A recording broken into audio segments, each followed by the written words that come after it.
Hello students, स्वागत है आप सभी का आपके अपने ही यूट्यूब चैनल गुरु शिक्षा पर। आज आप पढ़ने वाले हैं क्लास 9th केमिस्ट्री का चैप्टर नंबर फर्स्ट, यानी हमारे आसपास के पदार्थ का कुछ निचोड़ क्वेश्चन पढ़ने वाले हैं जो आपका एग्जाम का पॉइंट ऑफ व्यू से महत्वपूर्ण होने वाला है। तो चलिए देखते हैं इस चैप्टर में कौन कौन से क्वेश्चन ऐसा है जो आपके एग्जाम के दृष्टिकोण से महत्वपूर्ण होने वाला है, और अक्सर इसी क्वेश्चन में से आपको एग्जाम में शॉर्ट क्वेश्चन में पूछा जाता है। तो पहला क्वेश्चन आपका है, विसरण किसे कहते हैं। विसरण कहने का मतलब है, आप एक एग्जांपल देख सकते हैं कि जिस तरीके से मान लीजिए कि कोई गैस या फिर कोई आप इत्र वगैरह लगाते हैं, तो एक इत्र जो है आप जैसे लगाते हैं, तो आप इत्र लगाने के बाद जब कहीं जाते हैं तो आपके जो इत्र लगा हुआ रहता है, आपके शर्ट में आपके कपड़ों में इत्र लगा रहता है, वो क्या करता है, दूसरे लोगों तक कैसे पहुँच पाता।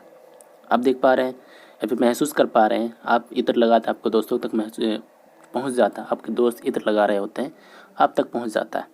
इसी तरीके से आप देख पा रहे हैं कि जब गर्म खाना पकता है, तो गर्म खाना जब पकता है तो उस टाइम जो होता है गर्म खाने का सुगंध आपको दूर तक मालूम हो जाती है। इसका भी कहीं ना कहीं कारण क्या है, विसरण ही है। उसके बाद तीसरा एग्जाम्पल आप देख सकते हैं, जब आप किसी रास्ते से गुजर रहे होते हैं, तो उस रास्ते से गुजरने के दौरान अगर कोई ऐसी सड़ी गली चीज़ें गिरी हुई है तो उसकी गंध हमें कैसे मालूम होती है। तो चलिए जानते हैं क्या रीज़न है इसका। तो क्या है, दो विभिन्न पदार्थों के कणों का सौता मिलना विसरण कहलाता है। कहने का मतलब है कि जब किसी गैस का कण, मान लीजिए गैस के रूप में आपका इत्र है, परफ्यूम है, परफ्यूम का कण वायु के कण, हम लोग जानते हैं कोई भी पदार्थ कणों से मिलकर बना होता है। जब परफ्यूम के कण, गैस के कण वायु के कणों से क्या हो जाता है, मिक्स हो जाता है, यही वायु जाकर हमारे नाक तक पहुंचती है, सांस के द्वारा हम लेते हैं, तो हमें मालूम होता है कि यहाँ कोई इत्र लगा के आया, फिर परफ्यूम मार के आया। इसी तरीके से जब गर्म खाने की भूषण है, गर्म खाना है, उसका सुगंध हमको दूर तक इसी तरीके से पहुँच पाता है। खाने का जो कण है वो ऑक्सीजन के साथ क्या होता है, मिल जाता है, क्या होता है, मिल जाता है, जिसके द्वारा हम तक पहुँच पाता है। ठीक है। इसी तरीके से जब कोई सड़ी गली चीज़ों का सुगंध होता है या फिर गंध होता है, तो क्या होता है, वायु के कणों के साथ मिल जाती है, मिलने के बाद हम तक पहुँचती है, जिसे हम सांस के द्वारा लेते हैं और महसूस कर पाते हैं। तो कहने का मतलब हुआ कि इस क्वेश्चन को आप इस तरीके से देख सकते हैं कि विसरण ऐसे पदार्थ को कहा जाएगा जब क्या होगा, एक पदार्थ का कण दूसरे पदार्थ के कणों में स्वतः मिल जाएंगे, उसे क्या कहेंगे, विसरण कहेंगे। आपके एग्जाम के पॉइंट ऑफ व्यू से महत्वपूर्ण है। नेक्स्ट क्वेश्चन आप देखेंगे, नेक्स्ट क्वेश्चन क्या है, गलनांक है। क्या है, गलनांक है। मान लीजिए यहाँ पर कोई आपको क्या है, बर्फ है, क्या है, बर्फ। अब इसको हम लोग गर्म कर रहे हैं, तो बर्फ को गर्म करेंगे तो क्या बन जाएगा, जल बन जाएगा। अब मान लीजिए बर्फ जो होता है 0 डिग्री सेल्सियस पर होता है, कितना डिग्री पर होता है, 0 डिग्री सेल्सियस पर होता है। अब मान लीजिए इस बर्फ को हम गर्म कर रहे हैं, और ये क्या कितना डिग्री पर है, 0 डिग्री सेल्सियस पर है। ठीक है। इसको गर्म करने के बाद ये क्या होता है, जब 100 डिग्री सेल्सियस पर पहुंचता है, 100 डिग्री सेल्सियस पर पहुंचता है, तो ये क्या होता है, जल में परिवर्तित हो जाती है। तो हम ये कह सकते हैं कोई भी पदार्थ जिस तापमान पर, और ये जल किस रूप में है, द्रव के रूप में है, कह सकते हैं जब कोई पदार्थ जिस तापमान पर जल में या फिर द्रव में बदल जाता है, उसी तापमान को क्या कहा जाएगा, उस पदार्थ का गलनांक कहा जाएगा। यानी ये बर्फ गल के जल में बदल जाएगा, जल में बदल जाएगा, यानी ये द्रव के रूप में आ जाएगा। तो चलिए देखते हैं इसकी परिभाषा। यहाँ लिखा, वह ताप जिस पर कोई पदार्थ गलना शुरू कर देता, वह ताप क्या कहलाता, उस पदार्थ का गलनांक कहलाता है। जिस तरीके से हमने बर्फ का एग्जाम्पल लिया, बर्फ जिस टेम्परेचर पर गलना शुरू कर देगा और जल बनना स्टार्ट कर देगा, उसी टेम्परेचर, उसी तापमान को क्या कहा जाएगा, गलनांक कहा जाएगा। सिंपल सा परिभाषा है, आप अपने लाइफ से रिलेटेड करके याद रख सकते हैं। चलिए नेक्स्ट क्वेश्चन की ओर बढ़ते हैं। नेक्स्ट क्वेश्चन आपका क्या है, क्वथनांक किसे कहते हैं। इस क्वेश्चन को शुरू करने से पहले यदि आप चैनल में नए हैं तो चैनल को सब्सक्राइब कर लें, बेल आइकन को प्रेस कर लें, ताकि न्यू वीडियो का नोटिफिकेशन आप तक सबसे पहले पहुंचे, और अपने दोस्तों में भी शेयर कर दें ताकि ऐसे ही मज़ेदार वीडियो उनके लिए फ़ायदेमंद साबित हो। तो नेक्स्ट क्वेश्चन क्या है, वह ताप जिस पर कोई पदार्थ उबलना शुरू कर देता है, वह ताप क्या कहलाता है, पदार्थ का क्वथनांक कहलाता है। आप बोलेंगे सर नहीं समझे, चलिए समझाता हूँ। मान लीजिए कि आपका ये कोई कढ़ाई है, क्या है, कढ़ाई है, इस पर कुछ जल है, 1 लीटर जल हमने रख दिया कढ़ाई में और इसको एक गैस के द्वारा हम लोग गर्म करने लगे। किसके द्वारा गर्म करने लगे? गैस के द्वारा गर्म करने लगे। अब मान लीजिए गर्म कर रहे हैं। जब ये ताप जो है 100 डिग्री सेल्सियस पर पहुंचता है तो ये पानी क्या उबलने लगता है। क्या होने लगता है? उबलने लगता है। और ये पानी उबल मारता है और वाष्प बन के ऊपर उड़ने लगता है। ऐसा होता है ना जी? हाँ, ये क्या होता है? वाष्प बन के ऊपर उड़ने लगता है और इसी क्रिया को क्या कहा जाता है? क्वथनांक कहा जाता है। यानी पानी का क्वथनांक कितना है? 100 डिग्री सेल्सियस है। यानी जिस तापमान पर कोई पदार्थ उबलना शुरू कर देता है उस तापमान को क्या कहा जाता है? क्वथनांक कहा जाता है। समझ गए? Okay, very good. Next question की बात करें तो नेक्स्ट क्वेश्चन है शुष्क बर्फ किसे कहते हैं? क्या है? शुष्क बर्फ किसे कहते हैं? इस क्वेश्चन को पहले मैं समझता हूँ, उसके बाद ही क्या कहेंगे इस क्वेश्चन को आप समझ पाएंगे। जैसे मान लीजिए ये क्या है? गैस। उसके बाद ये मान लेते हैं द्रव। इधर क्या है? ठोस। अब आप तसव्वुर कीजिए, मान लीजिए, सोचिए इस तरीके से कि कोई वाष्प है। वाष्प बनता कब है? मान लीजिए यहाँ पर कोई बर्फ़ को गर्म करते पहले क्या बनता? द्रव बनता। द्रव को फिर से गर्म करते तो क्या बन जाता? तो हमारा बन जाता वाष्प, यानी भाप बन के उड़ जाता है। अब यहाँ पे 0 डिग्री सेल्सियस पर बर्फ़ होता है। 0 डिग्री सेल्सियस पर क्या होता है? ठोस होता है, यानी बर्फ़ होता है। इसको जब गर्म करते हैं लगभग 25 डिग्री सेल्सियस पर ये क्या बन जाता है? द्रव बन जाता है। इसको फिर गर्म करते हैं तो 100 डिग्री सेल्सियस पर ये क्या बन जाता है? वाष्प बन के उड़ जाता है। अब मान लीजिए फिर इसी गैस को हम ठंडा करेंगे तो जब ये 100 डिग्री सेल्सियस से 25 डिग्री में आएगा तो द्रव में बदल जाएगा। और इसी 100 डिग्री सेल्सियस 25 डिग्री सेल्सियस जब 0 डिग्री में पहुंचेगा तो ये किस में बदल जाएगा? फिर ठोस में बदल जाएगा। लेकिन एक पदार्थ ऐसा है, कार्बन डाइऑक्साइड, जो गैस के रूप में होता है, ये इसको जब हम लोग ठंडा करते हैं, टेम्परेचर कम करते हैं तो ये बिना द्रव में बदले सीधे कहाँ बदल जाती है? ठोस में बदल जाती है।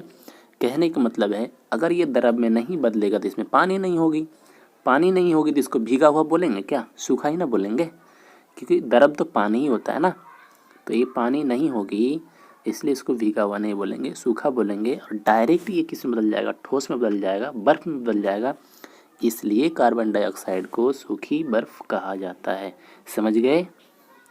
Okay, very good. हाँ, तो इसको क्या कहा जाएगा? अगर कार्बन डाइऑक्साइड को हम लोग ठंडा करें तो ये बिना द्रव में बदले सीधे ठोस में बदल जाता है। इसलिए यही कारण है कि बीच में जल में नहीं बदलता। यही कारण है कि इसको सूखा बर्फ़ कहा जाता है। तो चलिए इसका परिभाषा आप नोट डाउन कर लें। Sorry student. ठोस कार्बन डाइऑक्साइड को शुष्क बर्फ कहते हैं। यहाँ सिर्फ ये लिख दिया गया ठोस कार्बन डाइऑक्साइड को शुष्क बर्फ कहते हैं। क्यों कहते हैं तो मैंने वहाँ डिस्कस कर दिया कि जब ठोस कार्बन डाइऑक्साइड को ठंडा किया जाता है तो बिना द्रव में बदले सीधे ठोस में बदल जाता है। इसलिए इसको ठोस कार्बन डाइऑक्साइड को शुष्क बर्फ कहा जाता है। बढ़ते हैं नेक्स्ट क्वेश्चन की ओर। नेक्स्ट क्वेश्चन आपका क्या है? नेक्स्ट क्वेश्चन, पदार्थ की अवस्था परिवर्तन के उत्तरदायी कारक का नाम बताइए। अब मान लीजिए कि ठोस, द्रव, गैस, 3 तरह का पदार्थ होते हैं, 3 टाइप होते हैं मुख्यतः। अब इसका कोई तो चेंजेस हो सकते हैं। इसका अवस्था कभी ठोस से हम द्रव में बदल सकते हैं, द्रव से गैस में बदल सकते हैं, गैस से द्रव में बदल सकते हैं, या फिर द्रव से गैस में बदल सकते हैं। कौन कौन सी क्रिया है, कौन कौन सी स्टेजेस है जिसमें हम क्या कर सकते हैं? इस चीज़ को परिवर्तन कर सकते हैं, चेंजेस कर सकते हैं। तो चलिए देखिए, पदार्थ की अवस्था परिवर्तन के लिए कारक उत्तरदायी है। क्या क्या कारक उत्तरदायी है? पहला है आपका ताप। किस तरीके से देखेंगे? मान लीजिए आपका बर्फ है, द्रव है और ये क्या है? गैस है। ठीक है। अब मान लीजिए बर्फ़ का टेम्परेचर 0 डिग्री सेल्सियस, इसको हम लोगों ने गर्म करना स्टार्ट करा, 25 डिग्री सेल्सियस पहुंचा, द्रव में बदल गया। फिर से गर्म करना स्टार्ट किया, जब 100 डिग्री सेल्सियस पहुंचा तो ये क्या हो गया? गैस बन के उड़ने लगा, भाप बन के उड़ने लगा। तो हम ये कह सकते हैं कि तापमान किसी भी पदार्थ की अवस्था चेंज करने के लिए उत्तरदायी होता है। क्योंकि यहाँ 0 डिग्री था तो बर्फ़ बन गया था, ठोस था, जब इसको हमने गर्म किया 25 डिग्री आसपास पहुंचा तो द्रव बन गया, यानी ये पानी में बदल गया। इसको फिर से हमने गर्म करना स्टार्ट किया, भाप बन के उड़ने लगा, यानी गैस बन के उड़ गया। यानी ये डिपेंड करता है तापमान पर। इसको घटाएंगे तो फिर द्रव और बर्फ में फिर से बदल जाएगा। ओके, समझ गए, वेरी गुड। नेक्स्ट क्वेश्चन आपका है दाब। दाब कहने का मतलब है कि मान लीजिए कि आपका ये ठोस है, ठोस, ये मान लीजिए ठोस के कण बहुत सटा हुआ होता है। आपका ये गैस का कण है, थोड़ा द्रव का कण है, थोड़ा सा हटा हुआ होता है। आपका ये गैस का कण है, बिल्कुल हटा हुआ होता है। अब मान लीजिए कि हम इधर से दबाव बना रहे हैं, इधर से दबाव बना रहे हैं, इधर से दबाव बना रहे हैं और इधर से दबाव बना रहे हैं। तो ये क्या हो जाएगा, इस तरीके से छोटा रूप आ जाएगा और ये कण क्या हो जाएंगे, सट जाएंगे। तो सट जाएंगे तो पहले तो आपका क्या हो जाएगा, आपका इस रूप में बदल जाएगा, द्रव के रूप में बदल जाएगा। ये क्या है, आपका द्रव के रूप में बदल जाएगा। फिर से हम इसको अगर दबाते हैं, मान लीजिए फिर से हमने दबाना स्टार्ट किया, चारों तरफ से बर्तन को चारों तरफ से दबाना स्टार्ट किया, तो क्या हो जाएंगे, इसके कण और सड़ जाएंगे और ये बदल किस में जाएंगे, ये सीधे ठोस में बदल जाएंगे। यानी हम कह सकते हैं कि दाब बढ़ाकर या दाब घटाकर किसी भी पदार्थ का अवस्था चेंज किया जा सकता है। ओके, समझ गए, वेरी गुड। बढ़ते हैं नेक्स्ट क्वेश्चन की ओर। नेक्स्ट क्वेश्चन आपका क्या है, गुप्त ऊष्मा से आप क्या समझते हैं। क्या है, गुप्त ऊष्मा से क्या समझते हैं, चलिए देखते हैं। अवस्था परिवर्तन के समय स्थिर ताप पर पदार्थ के एकांक द्रव्यमान को दी गई आवश्यक ऊष्मा की मात्रा को गुप्त ऊष्मा कहते हैं। कहने का मतलब ये होता है, जरा इसको आप समझिए। मान लीजिए क्या आपका ठोस पदार्थ है, क्या है, ठोस पदार्थ है, जिसको मान लेते हैं ये क्या आपका बर्फ, क्या है, बर्फ मान लेते हैं।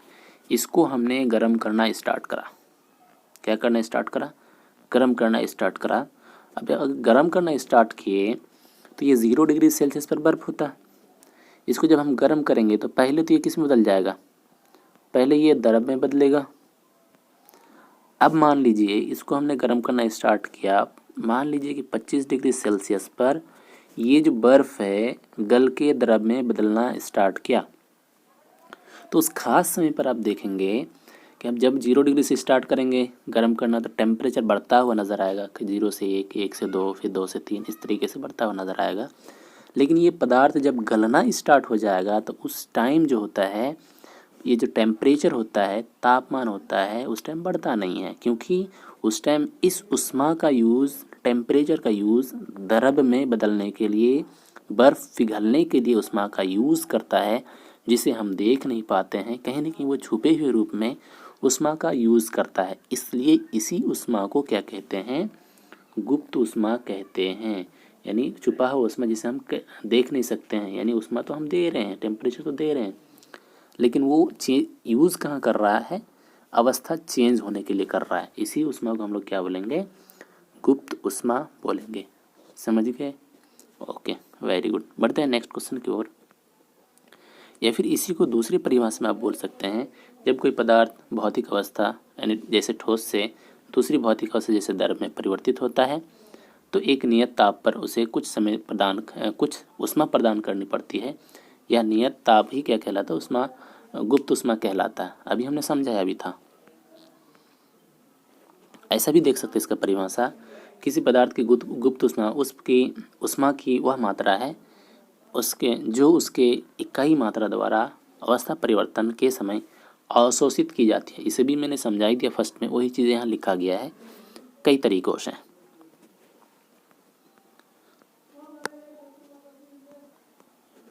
नेक्स्ट क्वेश्चन आपका है, ठोस द्रव और गैस के गुणधर्म लिखिए। यहाँ से आपको क्वेश्चन पूछा जा सकता है कि ठोस द्रव और गैस में अंतर। जैसे 2021 में आपका एक क्वेश्चन रहा था 2 नंबर का, ठोस द्रव और गैस में अंतर स्पष्ट करें। तो चलिए देखते हैं, ठोस के पहले कुछ गुणधर्म देख लेते हैं। तो ठोस के पहले कुछ गुणधर्म देख लेते हैं। पहला पॉइंट आपको क्या है, ठोस पदार्थों का आकार निश्चित होता है। क्या होता है, आकार निश्चित होता है। जिस तरीके से आपके हाथ में एक पेन है ना, वेरी गुड। और जिस मोबाइल से आप देख पा रहे हैं इस वीडियो को, वो भी आपका क्या है, एक ठोस पदार्थ है। अब देखेंगे कि आपके हाथ में जो मोबाइल है वो आप किसी भी जगह पे रख दें, कहीं भी रख दें, वो आपका क्या रहेगा, उतने ही साइज़ का रहेगा, उतने ही आकार का रहेगा। कहीं भी रख दें आप उतना ही स्थान घेरेगा, है ना जी। हाँ, तो कह सकते हैं कि ये क्या होता है, उसका आकार निश्चित होता है। क्या होता है, निश्चित होता है। दूसरे पॉइंट की अगर बात करें तो इसका दूसरा पॉइंट होता है कि इसका जो होता है, क्या होता है, इसका जो होता है अस्पष्ट सीमाएं तथा स्थिर आयतन होता है। मान लीजिए आपके हाथ में जो मोबाइल है, इस तरीके का आपका मोबाइल है, यहाँ आपने वीडियो देख रखा है, ये आपका मोबाइल है, ठीक है। अब ये मोबाइल आपका है तो ये इसकी क्या है, चौड़ाई, ये इसकी क्या है, लंबाई। अब मान लीजिए ये जो लंबाई है और ये चौड़ाई है, ये कभी आपका मोबाइल का बदलता क्या, हाँ नहीं बदलता। तो हम कह सकते हैं ये लंबाई और चौड़ाई को ही इसकी सीमाएं बोली जाती है। तो आपकी जो जो भी ठोस पदार्थ होंगे, चाहे आपके मोबाइल हो, चाहे आपकी किताब हो, चाहे आपकी कॉपी हो, उसके लंबाई और चौड़ाई में कोई चेंजिंग नहीं होता है। तो हम बोल सकते हैं ठोस वस्तुओं की सीमाएं क्या होती है, स्थिर होती है, और आयतन क्या होता है, निश्चित होता है। अगर इसकी सीमाएं निश्चित होगी तो आयतन भी निश्चित ही होगी ना जी। तीसरा पॉइंट की बात करें तो तीसरा पॉइंट क्या है, तीसरा पॉइंट आपको क्या है, बाह्य बल लगाने पर भी ठोस अपने आकार को बनाए रखते हैं। अब मान लीजिए आपके हाथ में जो मोबाइल है जिससे आप इस वीडियो को देख पा रहे हैं, अब मान लो कि हम इधर से दबाव डाल रहे हैं, इधर से दबाव डाल रहे हैं, इधर से दबाव डाल रहे हैं, इधर से दबाव डाल रहे हैं, तो क्या आपकी मोबाइल की आकृति क्या चेंज हो जाएगी, जी बिल्कुल चेंज नहीं होगी। तो हम कह सकते हैं कि बाह्य बल यानी बाहर से हम जो बल लगाते हैं, बाहर से बल लगाने पर भी ठोस वस्तु की जो आकार है वो अपना आकार को बनाए रखती है, उसकी चेंज नहीं होती है। बढ़ते हैं नेक्स्ट पॉइंट की ओर। नेक्स्ट पॉइंट आपका क्या है कि अंतरा अनुक बल ठोसों में द्रव तथा गैस में अधिक होता है। इसका मतलब ये हुआ कि मान लीजिए कि ये क्या है, छोटे छोटे कणों से मिलकर बना होता पदार्थ, ये ठोस, ये क्या है, द्रव, इसमें थोड़ा सा जगह ज़्यादा होता है, ये क्या है, गैस है, इसमें जगह ज़्यादा होता है। यहाँ आप देखेंगे कि ये जो दो कण है पदार्थ का, इसके बीच जगह जो होता है ठोस पदार्थ में, ठोस पदार्थ बहुत कम होता है, ना के बराबर होता है। यानी द्रव और गैस की तुलना में इसमें अंतरानुक स्थान, यानी इसी के बीच के स्थान को ही क्या कहा जाता है, अंतरानुक स्थान कहा जाता है। सॉरी स्टूडेंट, तो इसी के बीच के स्थान को अंतरानुक स्थान कहा जाता है।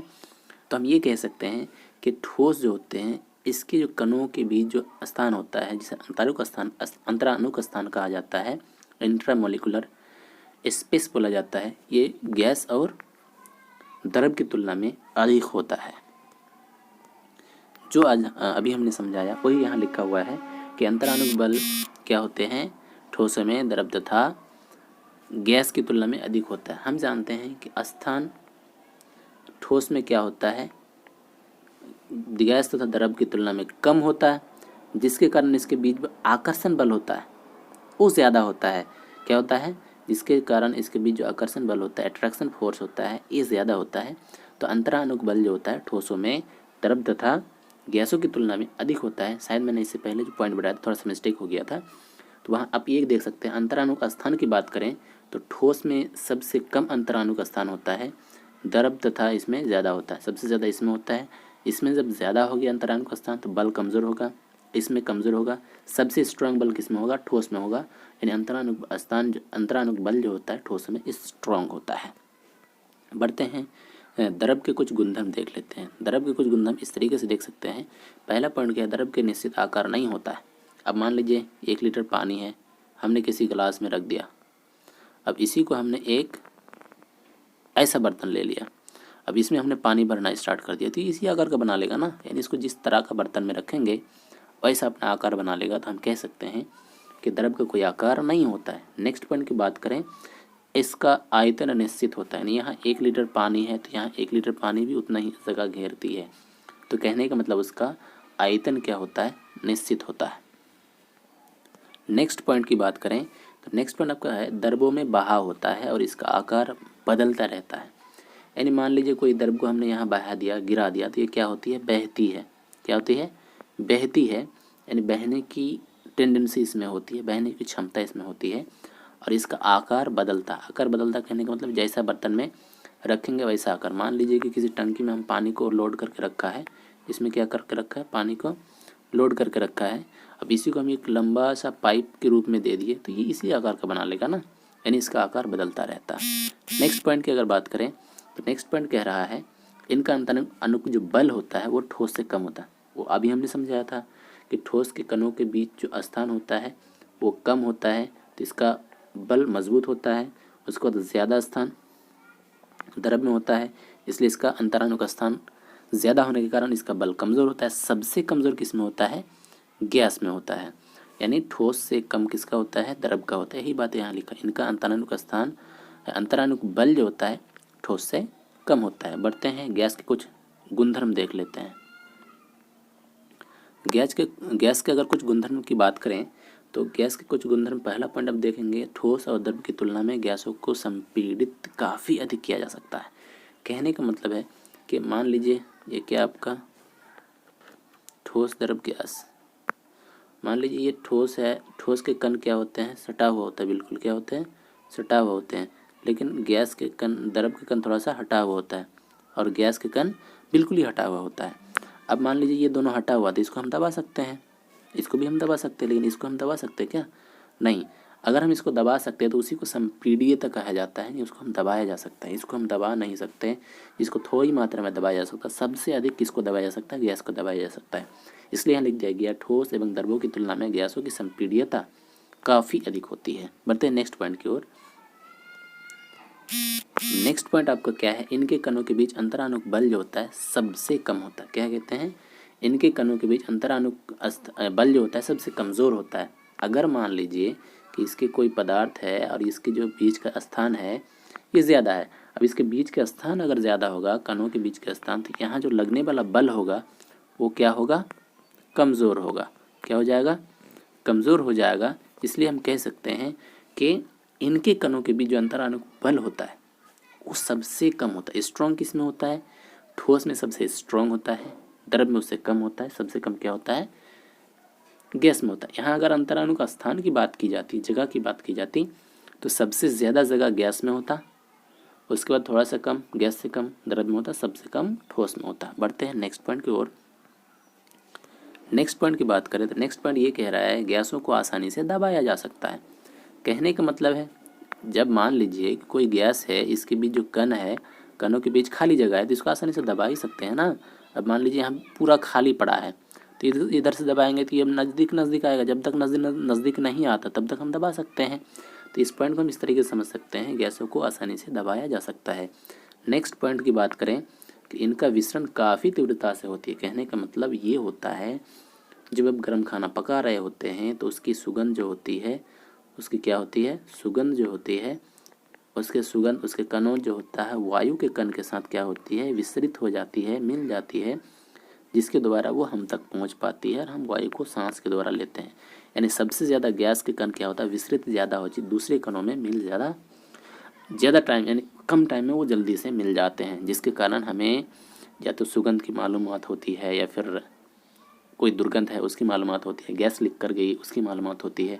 इस तरीके से उसकी मालूमात हमें हो जाती है। तो दोस्तों आज की वीडियो में बस यहीं तक था। नेक्स्ट वीडियो इसको मैं लाने वाला हूँ जो चैप्टर का निचोड़ है, कुछ क्वेश्चन और बचा हुआ है। तो चैनल को आप सब्सक्राइब कर लें, बेल आइकन को प्रेस कर लें ताकि नेक्स्ट वीडियो का नोटिफिकेशन आप तक सबसे पहले पहुँचे, और अपने दोस्तों में भी इस वीडियो को शेयर कर दें ताकि इस तरीके मज़ेदार वीडियो इंटरेस्टिंग तरीके से उसको मिलते रहें। मिलते हैं नेक्स्ट वीडियो में। शुक्रिया।